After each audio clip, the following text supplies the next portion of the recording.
So for this video, we're looking at solving a system of equations using the substitution strategy. Our first example, we're asked to solve 3x plus 4 equals 15 and x minus y equals 5. So what this means is we have both of those equations and we want to know what value of x and what value of y will make both of those true. So when we want to use substitution, we need to first isolate one of the variables. So we're going to solve for one of the variables. It doesn't have to be y, it could also be x. It kind of depends on the equations that were given. So looking at these two, the first one is a fairly complicated equation. We have 3x plus 4y equals 15, so that's a lot of there's kind of a lot of different things going on, and if we wanted to get either x or y by itself, we'd have to both subtract and then divide.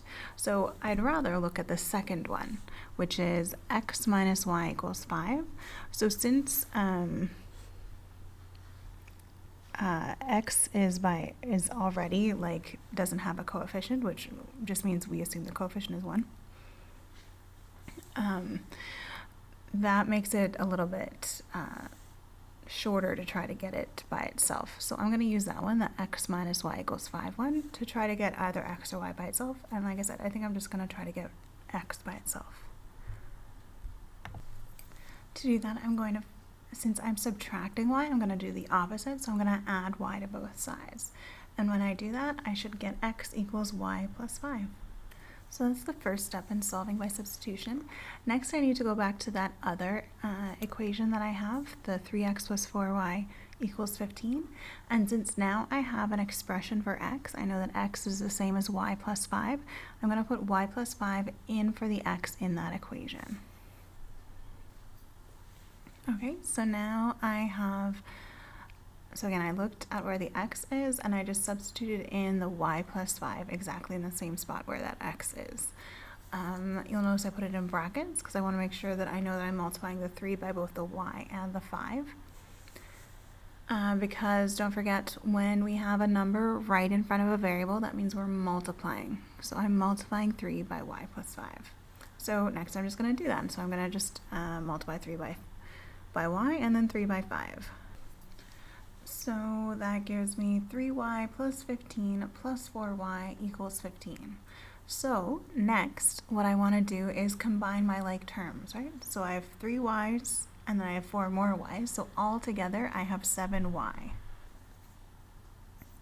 Next, I want to get y by itself. So the first thing I need to do there is subtract 15 from both sides.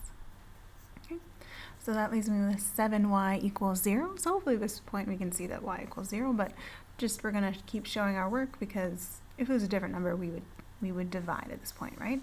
So we'd go, so since we have 7y, we need to divide by 7. Okay, so now we've shown that y equals 0. Now we're not quite done yet because we have 2 variables that we need to solve for and we've only solved for 1. So our last step is to return to one of the 2 equations and substitute in the value for y and then figure out the value for x. And we can use either equation, it doesn't matter which one. I think I'm going to use the x minus y one just because it's shorter. So again, we start with the equation, we put 0 in for the y, and then we just do x take away 0, which of course is just x. So that gives us x equals 5. So our solution for this system of equations is 5, 0. So x equals 5, y equals 0.